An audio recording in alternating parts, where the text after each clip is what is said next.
वालेकुम दोस्तों, तो यार क्या हाल है। आज की इस वीडियो में हम financial statement 2000 second intermediate accounting Karachi board के क्वेश्चन सॉल्व करेंगे और इसी के साथ समझेंगे भी ये क्वेश्चन किस तरीके से सॉल्व हुआ।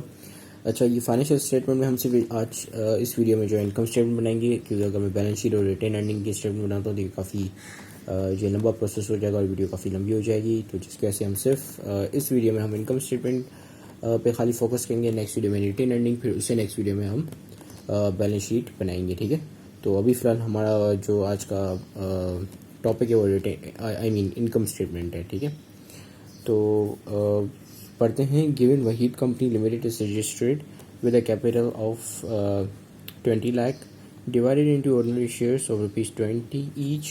The company's book showed the following balances on December 31st, 1999. अब ये कंपनी की बुक है जिसमें डेबिट बैलेंसेस यहाँ पे गिवन है और क्रेडिट बैलेंसेस यहाँ पे गिवन है। ठीक है, ये टोटल है यहाँ पे, यानी कि अगर इन सबको प्लस करोगे तो ये टोटल ये आएगा। और ये एक तरीके से ये ट्रायल बैलेंस भी हम इसको कह सकते हैं, क्योंकि इसमें दोनों साइड जो है वो बैलेंस है। ठीक है, अब देखो इनकम स्टेटमेंट में बेसिकली क्या होता है कि आप जो है तमाम रेवेन्यू और एक्सपेंसेस लेते हो। ठीक है, यानी कि हर वो आइटम जो कि या तो फिर रेवेन्यू में आता है या एक्सपेंस में आता है, तो आप उसको यहाँ पे लेते हो इनकम स्टेटमेंट में। ठीक है, या वो इनकम स्टेटमेंट का आइटम माना जाता है। अब इसमें एक और चीज़ ये है कि जो है डिफरेंट बिजनेस की जो इनकम स्टेटमेंट होती है वो डिफरेंट होती हैं। जैसे मैन्युफैक्चरिंग कंसर्न है, उसका इनकम स्टेटमेंट डिफरेंट बनती है। मर्चेंडाइजिंग बिजनेस है, उसकी इनकम स्टेटमेंट डिफरेंट बनती है। और जो अगर वो कोई सर्विस बिजनेस है तो उनकी स्टेटमेंट डिफरेंट तरीके से बन रही होती है। ठीक है, जो सर्विस बिजनेस होता है उसमें सिंपल ये होता है कि भाई सब रेवेन्यू एक जगह आते हैं, सारे एक्सपेंसेस एक जगह आते हैं, रेवेन्यू में से आप एक्सपेंसेस लेस करते हो और ये फिर आपके पास आ जाती है नेट प्रॉफिट।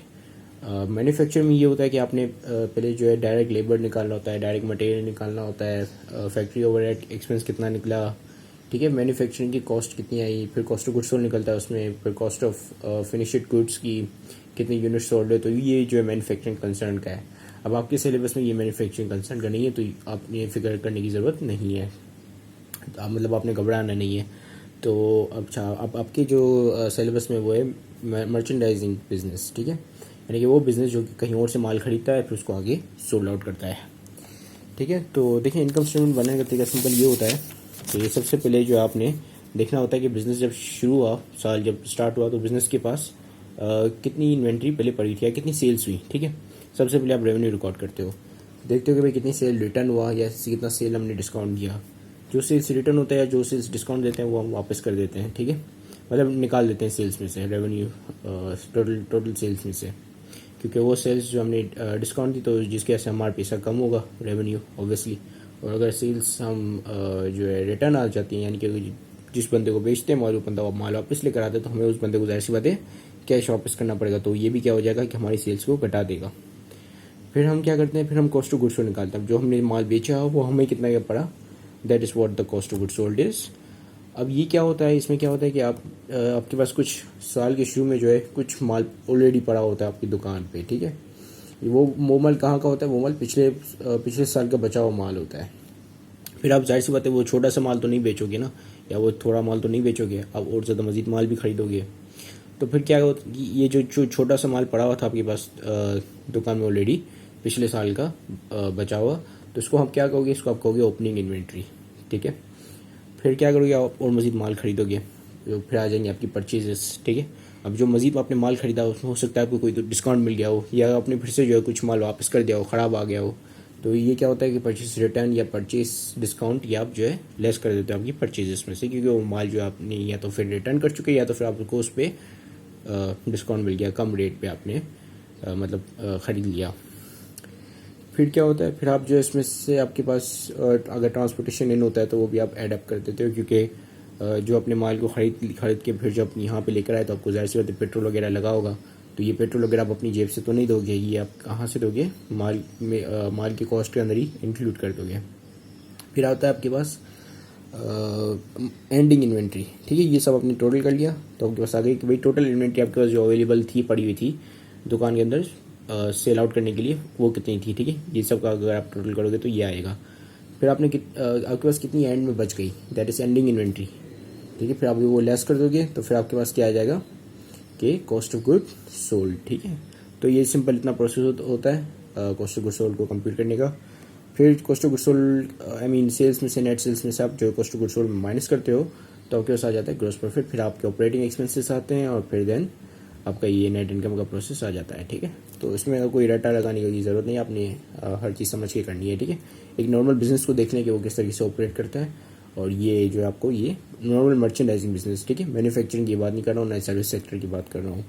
सही है, मैं मर्चेंडाइजिंग बिजनेस की मैंने आपको एक दुकान वाली की काफ़ी अच्छी एग्जांपल दी। आई होप कि आपको समझ में आ गया होगा। तो चलिए शुरू करते हैं। तो यहाँ पे आपको जितने भी एक्सपेंसेस होंगे वो डेबिट साइड पे मिलेंगे। रेवेन्यू आप, क्योंकि रेवेन्यू जो बनने से आई मीन क्रेडिट होता है, तो रेवेन्यू सारे आपको क्रेडिट साइड पे नजर आएंगे। ठीक है, तो सेल्स एक रेवेन्यू है, तो सेल्स आपको क्रेडिट साइड पे मिलेगी और ऐसी अकाउंट्स जो कि सेल्स को घटाते हैं वो डेबिट साइड पे मिलेंगे। ठीक है, क्योंकि ये भी एक तरीके से एक्सपेंस है, क्योंकि ये जो है रेवेन्यू को घटा रहा है। ठीक है, वैसे इसको एक्सपेंस कहेंगे नहीं, लेकिन इस सिचुएशन में for the sake of understanding हम ये कह सकते हैं। ठीक है, फिर अच्छा यहाँ पे क्या है, सेल्स हमने ढूंढी, तो सेल्स रेवेन्यू लिखा हुआ है यहाँ पे कितने का, 1,80,000 का। ठीक है, सो सेल्स रेवेन्यू हम यहाँ पे रिकॉर्ड करते हैं। फिर देखेंगे कि सेल्स रिटर्न या कोई सेल्स डिस्काउंट तो नहीं। तो यहाँ पे सबसे पहले आ जाएंगी आपकी सेल्स। ठीक है, तो सेल्स रेवेन्यू कितने की है आपकी, 1,80,000 की। सो 1,80,000 यहाँ पे आ गए। अच्छा, ये फॉर्मेट कुछ ये होता है कि या तो फिर आप यहाँ पे 2 लाइनें खींच लो, फिर नेट जो चीज़ें होती है वो उनको यहाँ पे टोटल करो, या तो फिर आप सिंपल ऐसे ही करो। लेकिन मैं जो ज़्यादा रिकमेंड करता हूँ ये करता हूँ कि आपने 2 लाइनें यहाँ पे खींच के उसको प्रॉपर वे में करो। ठीक है, तो ज़्यादा बेहतर रहेगा। और शुरू का जो फॉर्मेट ये होता है कि आपने सबसे पहले कंपनी का नाम, फिर जो स्टेटमेंट बना रहे हो वो स्टेटमेंट, और जिस पीरियड की बना रहे हो वो पीरियड। ठीक है, जैसे यहाँ पे कंपनी का नाम वाहिद कंपनी लिमिटेड है, इनकम स्टेटमेंट बना रहे हैं और किस साल किस पीरियड की बना रहे हैं, 31 दिसंबर 1999 की। तो नेट सेल्स यहाँ पर रिकॉर्ड हो गया। हम देखेंगे सेल्स डिस्काउंट या सेल्स रिटर्न तो नहीं, तो ये डेबिट साइड पर आपको नज़र आएगा।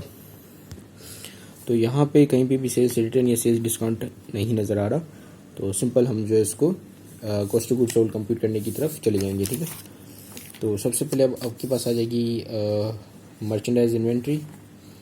तो देखते हैं कि भाई मर्चेंडाइज इन्वेंट्री कितनी है।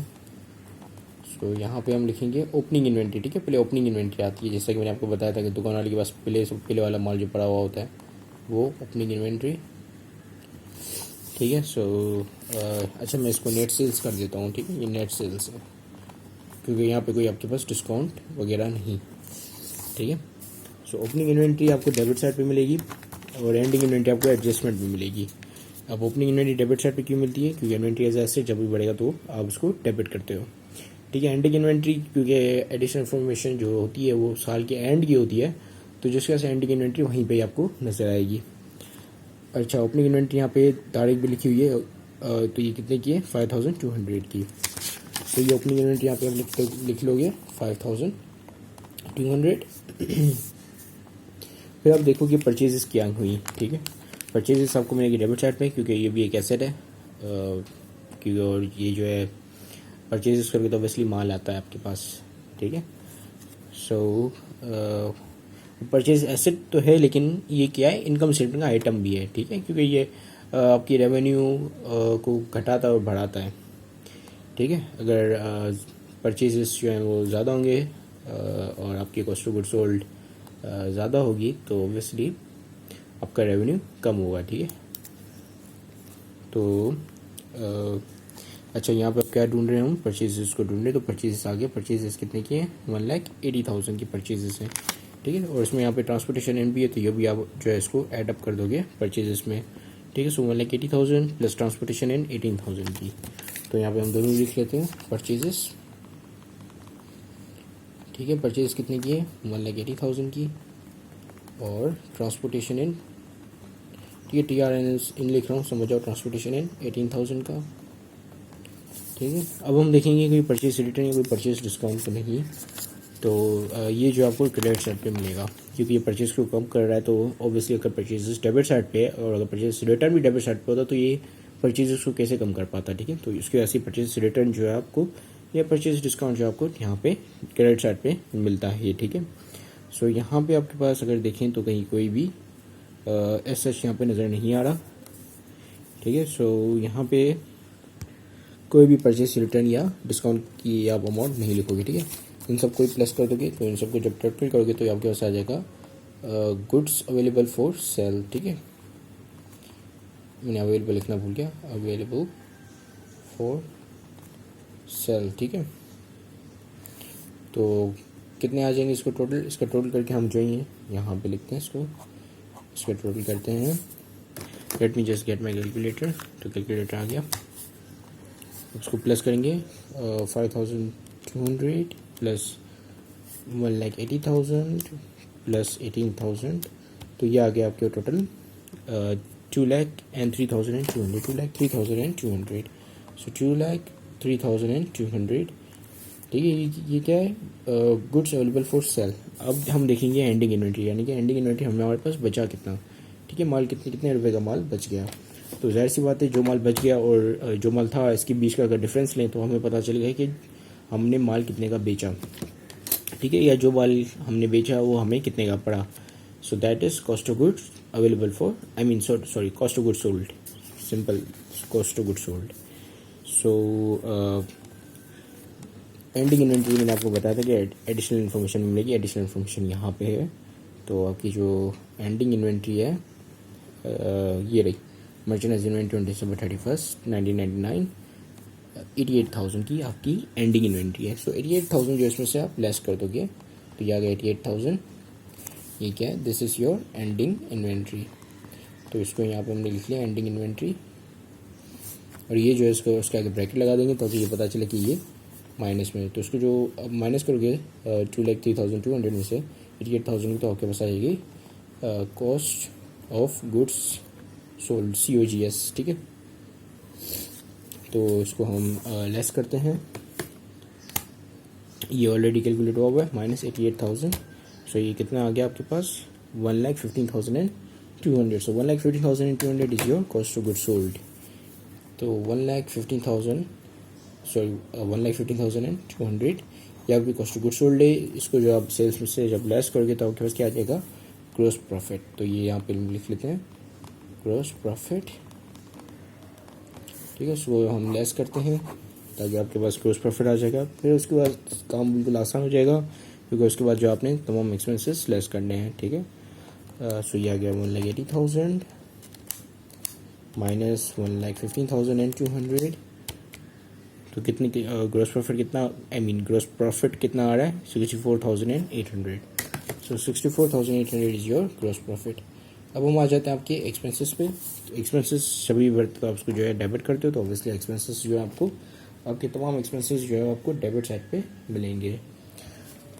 सो लेट्स फाइंड सम एक्सपेंसेस। तो सबसे पहले जो है आपके पास ये तो प्रीपेड रेंट है, इट्स एसेट। ये सैलरीज एक्सपेंस, सैलरी एक्सपेंस आपकी कितनी है 22,000। अब हम देखेंगे कि सैलरी एक्सपेंस के रिगार्डिंग कोई एडजस्टिंग एंट्री तो नहीं, तो सैलरी एक्सपेंस के रिगार्डिंग देख लेते हैं यहाँ पे। तो यहाँ पे सैलरी एक्सपेंस के रिगार्डिंग कोई भी एडजस्टिंग एंट्री गिवन नहीं है, तो इसको हम एज इट इज ही लिख लेंगे, ठीक है। सैलरी एक्सपेंस आ गया, यहाँ पे लिख लेते हैं यहाँ पे सैलरी एक्सपेंस। अच्छा, ये जितने भी एक्सपेंसेस होंगे वो माइनस में आएंगे, ठीक है। सो सैलरी एक्सपेंस कितने का था देख लेते हैं। ये मेरे जन से निकल गया कितने का ये सैलरी एक्सपेंस, तो ये सैलरी एक्सपेंस है 22,000 का, ठीक है। सो उसको यहाँ पे 22,000 लिख लेते हैं। अच्छा, अकाउंटिंग में क्या होता है कि जो भी अमाउंट माइनस में होती है ना उसके आगे ब्रैकेट लगा लेते हैं आगे पीछे, तो कि मतलब ये एक तरीके से वो है फॉर्मेट है अकाउंटिंग का। अच्छा, तो अब आगे चलते हैं। सैलरी एक्सपेंस तो लिख लिया हमने। आगे है आपके पास रेंट एक्सपेंस कितने का 17,000 का। अब हम देखेंगे इसके रिगार्डिंग कोई एडिशनल इन्फॉर्मेशन या कोई एडजस्टिंग है। सो अगर आप यहाँ पे देखें तो पहले तो यहाँ पे लिखा हुआ कि रेंट प्रीपेड है 400 का, प्रीपेड आपके पास रेंट भी है। और यहाँ पे आपके पास अच्छा यहाँ पे रेंट प्रीपेड रेंट 100 रुपीज़ का है। तो यार देखो, रेंट का ये सीन है कि ये जो रेंट है ना इसको आप कंसिडर नहीं करोगे प्रीपेड को, ठीक है, क्योंकि आप जो एडजस्टमेंट में से एडजस्ट करते हो, ठीक है, डेटा को। जो यहाँ पे जो प्रीपेड रेंट है वो आपका है 400, सही है। तो इसे हम कंसिडर नहीं करेंगे, ये आपका एज इट इज एसेट आ जाएगा। दूसरे यहाँ पे अक्रूड रेंट है, इसे भी आप कंसिडर नहीं करोगे क्योंकि एडजस्टमेंट से जो आपका डेटा एडजस्ट होता है ना कि इन एंट्रीज से, ठीक है। सो यहाँ पे एडजस्टमेंट में क्या है कि 100 रुपीज़ का प्रीपेड रेंट है और 100 रुपीज़ का रेंट पेबल है, ठीक है। सो यहाँ पे आपका जो रेंट एक्सपेंस आ रहा है वो आ रहा है कुछ 1700 का, ठीक है। सॉरी मैंने गलत बोल दिया, उल्टा बोल दिया। एक्चुअली करेंगे हम इन दोनों को भी कंसिडर करेंगे जो यहाँ पे आएगा, ठीक है। सो हम टोटल यहाँ पे कर लेते हैं।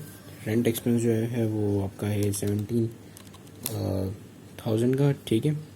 अब प्रीपेड रेंट जो है यहाँ पे 400 का है। सो ये जो है रेंट एक्सपेंस को घटाएगा क्योंकि आपने ऑलरेडी पे कर चुके हो ये रेंट, तो 400 यहाँ पे, ठीक है।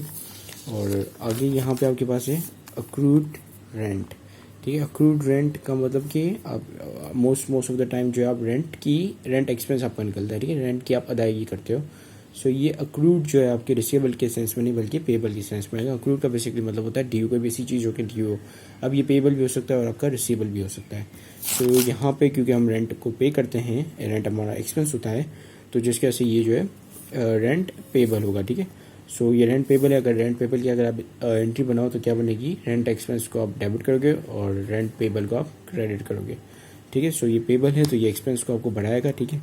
सो उसको प्लस करेंगे 1000 और फिर यहाँ पे आप आ जाते हैं एडजस्टमेंट के पास। एडजस्टमेंट के पास है प्रीपेड रेंट है 100 का, सो -100 और फिर रेंट पेबल है 100 का, सो प्लस 100, तो कितना बन रहा है आपका 17,600। So that is your overall rent expense. 17,600 is your total rent expense. तो यहाँ पे हम लिखते हैं टोटल रेंट एक्सपेंस या रेंट एक्सपेंस कितने का बनेगा 17,600, ठीक है। तो ये ब्रैकेट में लिख लिया हमने। अब आगे हम आगे बढ़ते हैं, दूसरे एक्सपेंसेस देखते हैं आपके। सो दूसरा आपके पास कौन कौन से एक्सपेंसेस है डेबिट साइड पे, रेंट हो गया और ये रेंट एक्सपेंस हो गया। फिर आपके पास ऑडिटर फ़ी एक्सपेंस जो कि 4,500 का है। तो इसके रिगार्डिंग देखते हैं कोई एडजस्टमेंट में डेटा है, तो इसके रिगार्डिंग कोई भी एडजस्टमेंट में डेटा नहीं, तो इसको हम एज इट इज़ ही लिख लेंगे इसके ऑडिटर की फ़ीस को, ठीक है। ये आ गई ऑडिटर की फ़ीस। अब हम आगे देखते हैं कोई इसके अलावा कोई आपके पास कौन से एक्सपेंसेस है। तो यहाँ पे आपके एक्सपेंसेस ख़त्म हो गए हैं, तो हम सिंपल जो है एडिशनल इन्फॉर्मेशन में चले जाएंगे एक्सपेंसेस को ढूंढने। तो यहाँ पे डेप्रिसिएशन एक्सपेंस है फॉर द ईयर 16,000 और फिर बेड डेट एक्सपेंस है 2,500 का, ठीक है। तो दो मजीद एक्सपेंसेस यहाँ पे हो रहे हैं, तो इन दोनों को भी हम जो है वो लिख लेंगे। अच्छा, allowance for bed date expense यहाँ पे 2,500 का है और ऊपर जो है आपके पास क्या है अलाउंस ऑफ बैड डेट। अब देखो ये चीज़ क्या बता रही है, ये चीज़ ये बता रही है कि आपका जो ये जो डेटा होता है ये एंड के जो आपके जो जैसे दिसंबर 31 है उससे पहले का डेटा होता है, ठीक है। तो उससे पहले जो अलाउंस ऑफ बैड डेट था वो 2000 का था और उस दिन यानी कि बिल्कुल एंड में आपका अलाउंस बढ़ के 2,500 का हो गया। तो जितने का बढ़ा उतने ही वो जो आप उसको एक्सपेंस रिकॉर्ड करोगे, ठीक है। सो ये कितने से बढ़ गया 500 रुपीज़ से बढ़ गया, पहले 2000 था फिर 500 रुपीज़ से बढ़ गया। तो यहाँ पे जो अलाउंस ऑफ बैड डेट का एक्सपेंस आएगा वो 500 रुपीज़ का आएगा, ठीक है। सो अलाउंस फॉर बैड डेट 500 और आपका जो दूसरा अलाउंस फॉर डेप्रिसिएशन है वो कितने का आएगा, हमने यहाँ पे देखा था 16,000 का डेप्रिसिएशन एक्सपेंस था। सो 16,000 यहाँ पे आएंगे, ठीक है। अब इसके अलावा यहाँ पे और कोई आपके पास एक्सपेंस नहीं है, तो हम जो है उसको मतलब इसको जो है इन सब से माइनस करके नेट इनकम निकाल लेंगे, ठीक है, नेट प्रॉफिट या लॉस, ठीक है। सो यहाँ पे नेट प्रॉफिट / लॉस, तो चलिए कैलकुलेट करते हैं इसे। So let me just get my calculator और ये आ गया 64,800, सही है 64,800। इसके अंदर से हम जो इन सबको माइनस करते जाएंगे, ठीक है। सो सबसे पहले 22,000 22,000 एंड देन फिर माइनस करेंगे 17,600 एंड देन अगेन माइनस करेंगे 4,500 और फिर माइनस करेंगे 500 और फिर माइनस करेंगे 16,000। तो ये कितना बन रहा है 4,200। सो 4,200 इज़ योर नेट प्रॉफिट, ठीक है। सो क्योंकि ये प्लस में तो उसका मतलब कि प्रॉफिट हुआ है। सो 4,200 आपका ये नेट प्रॉफिट आएगा और इसी के साथ ये वीडियो कंप्लीट होती है। Thank you very much for watching this video. Have a great day and Allah हाफिज़।